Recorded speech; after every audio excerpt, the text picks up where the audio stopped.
Alleluia, Alleluia.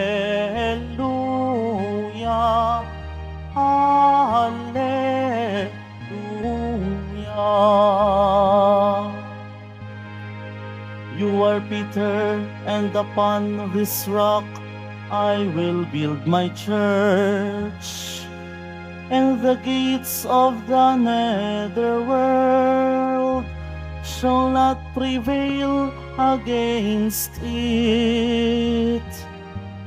Alleluia, Alleluia,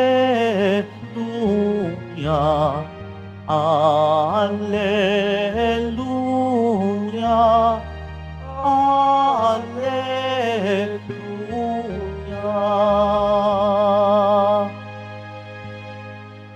The Lord be with you. And with your spirit. A proclamation from the Holy Gospel according to Matthew. Glory to you, O Lord. When Jesus went into the region of Caesarea Philippi, he asked his disciples, "Who do people say that the Son of Man is?" They replied, "Some say John the Baptist, others Elijah, still others Jeremiah or one of the prophets."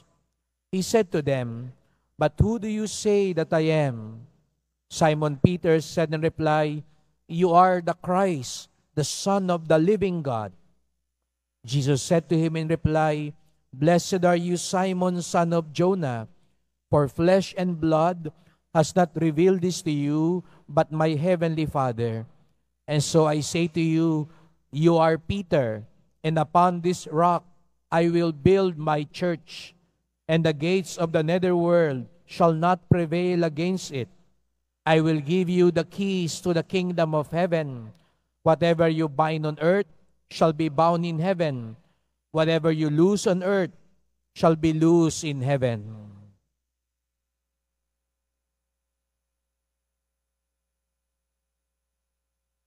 The Gospel of the Lord. Praise to you, Lord Jesus Christ. Please be seated. Good morning to everyone and welcome to our Pilgrim's Mass. Today we celebrate the solemnity of Saints Peter and Paul, apostles of Jesus, friends of our Lord. Pero bago pa man ng lahat, bigyan natin ng papuri, parangal at pasasalamat ang ating minamahal na Nuestro Padre Jesus Nazareno. Marahil ay magtataka kayo, ang misa natin ngayon ay medyo kakaiba. Sa mga hindi pa nakakaalam, English ang misa natin pag ganitong oras sa Sabado. We call it Pilgrim's Mass dahil napansin natin kahit hindi Biyernes, marami ang dumarating. Many are coming from different places, even from the provinces. And we also want to consider our devotees overseas. Marami na rin kahit mga Pilipino sa ibang bansa, yung mga anak at apo nila hindi na marunong magnagalog. Siguro meron kayong ganyang apo na doon na pinanganak, doon na lumaki. And we want also them, our young people, to become devotees of the Nazareno. That's why we dedicate this Mass also for them. Na kahit papaano makapagdiwang din sila, makasama sila sa misa. So we pray for the young generations of devotees, especially those overseas, that they may still, like their parents and grandparents, experience the warmth and the fervor of the devotion here in Quiapo. And secondly, you will notice this Mass is quite different. It will be a bit longer because this is a Mass in honor of the Apostles Peter and Paul. And in a special way, we pray for Pope Francis. Ang simbahan po ng Quiapo, ang tawag natin dito ay Minor Basilica. Kaya mapapansin nyo po sa taas, may susi. At nakita nyo po may parang payong at may maliit na kampanilya. Yan po yung mga sagisag ng Santo Papa. Sapagkat bilang minor basilica, ang ating simbahan din po ay simbahan ng Santo Papa.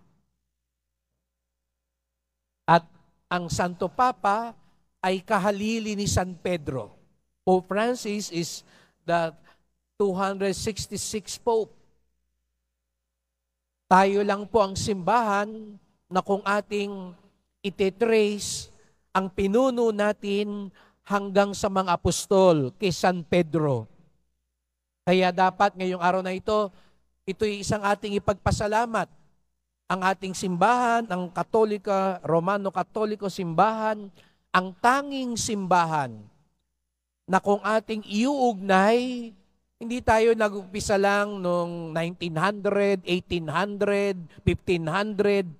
Tayo ay galing pa sa mga apostol na pinili ni Jesus Nazareno. Kaya nga si Papa Francisco, kahalili ni San Pedro. Kaya mamaya, wag din kayo magtaka. Kaya sabi ko po, medyo mahaba ang misa ngayon. Ating sasariwain din yung ating pagsunod kay Papa Francisco bilang kahalili ni San Pedro. That is our strength as Catholics. We are united under the Pope, who is the successor of Peter, and the apostles, their successors are the bishops.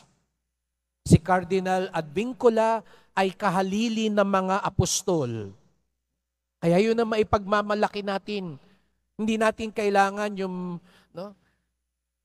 mga sariling deklarasyon lang. Ako ang sugo, ako ang anak ng Diyos, ako yung appointed na anak ng Diyos. Hindi, wala tayong ganun. Meron tayo kahalili ng mga apostol. Kahalili ni Pedro na pinili ni Jesus Nazareno. And why did we join these two apostles, Peter and Paul? They are the pillars, haligi ng simbahan. Di ba ang mga tatay, tawag natin, haligi ng tahanan.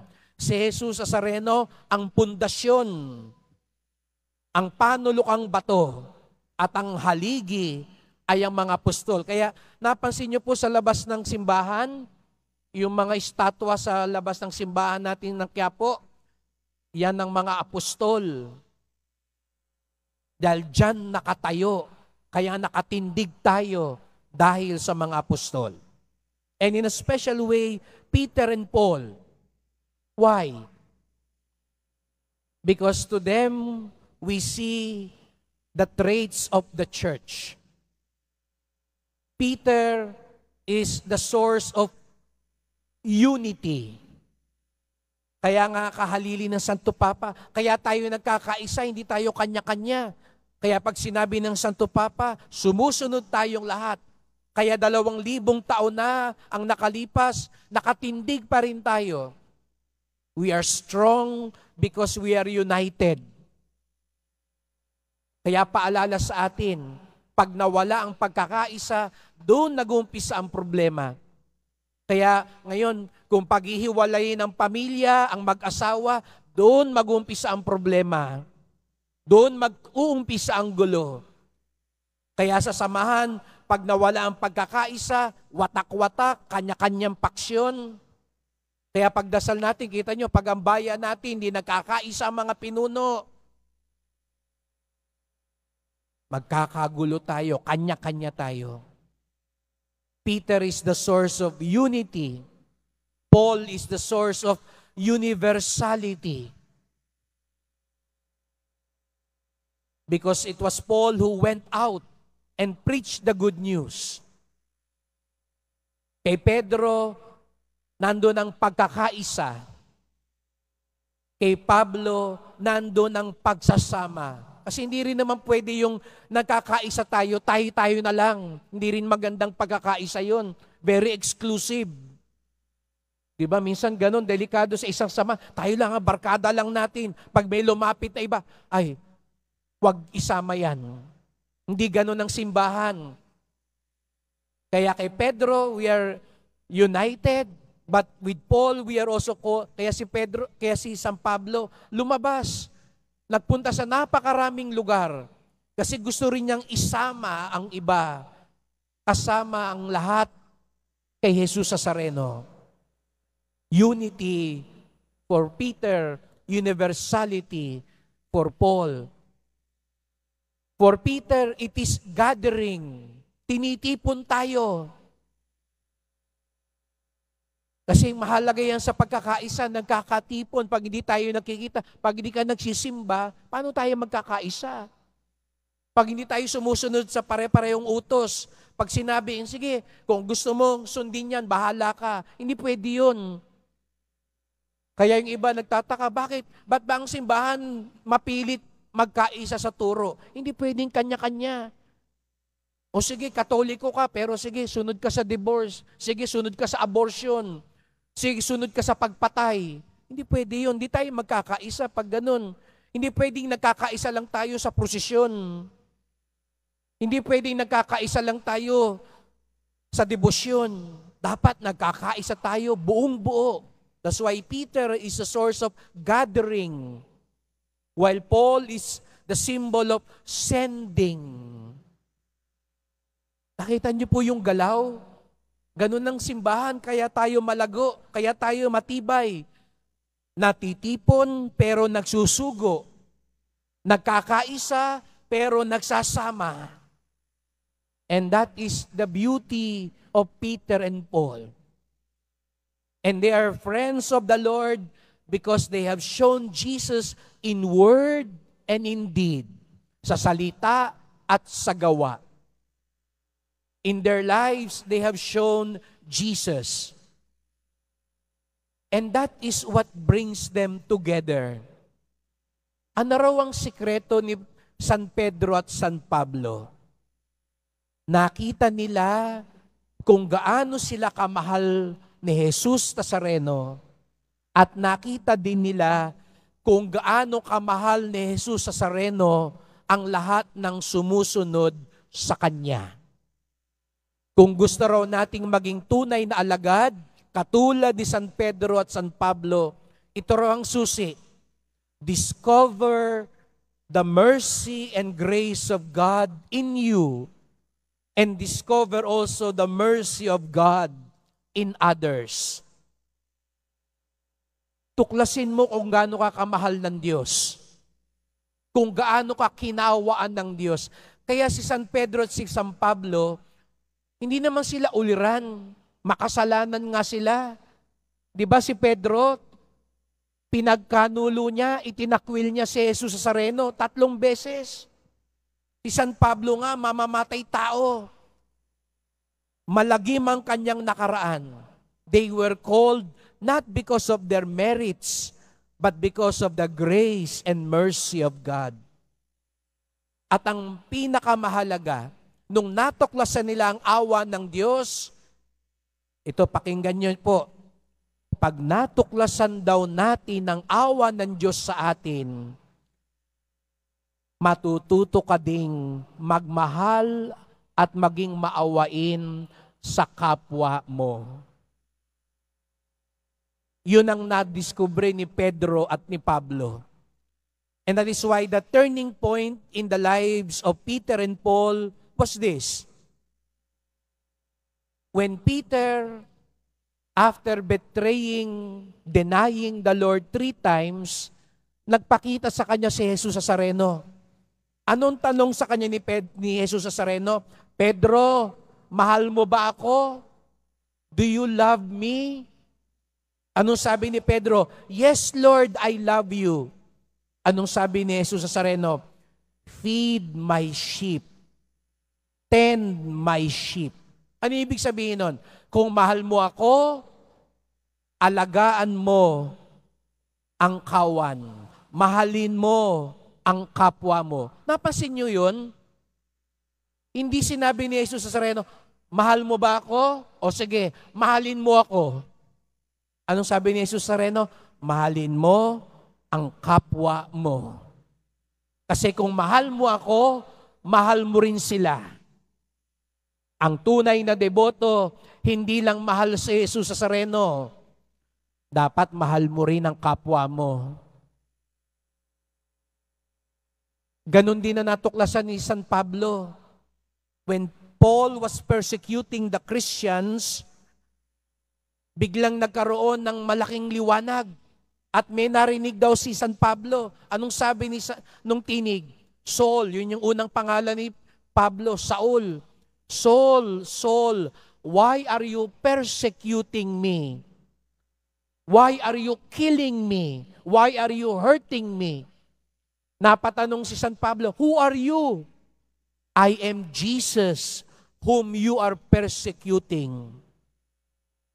Hindi nga nagkita si Pablo at si Jesus Nazareno Paano nasabi ni Jesus Nazareno na sinasaktan siya ni San Pablo?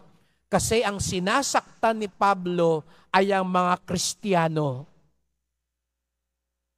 Di ba sabi ni Jesus Nazareno, ano man ang gawin mo sa kapwa mo, ganun din ang ginagawa mo sa akin.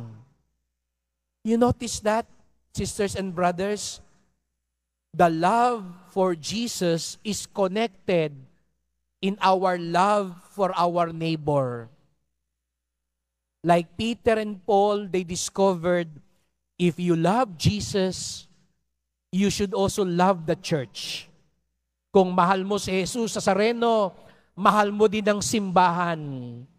Kung mahal mo si Jesus Nazareno, mahal mo din ang kapwa mo. At yun ang tunay na alagad. Yun ang tunay na apostol.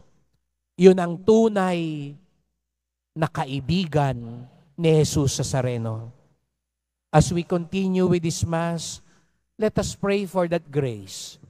That like Peter and Paul, we may be united. Like Peter and Paul, we may live in word and deed our faith in Jesus of Nazareth. Like Peter and Paul, we may discover the love and mercy of God for us. And like Peter and Paul, we may also discover the love and mercy of Jesus in others. Saints Peter and Paul, pray for us.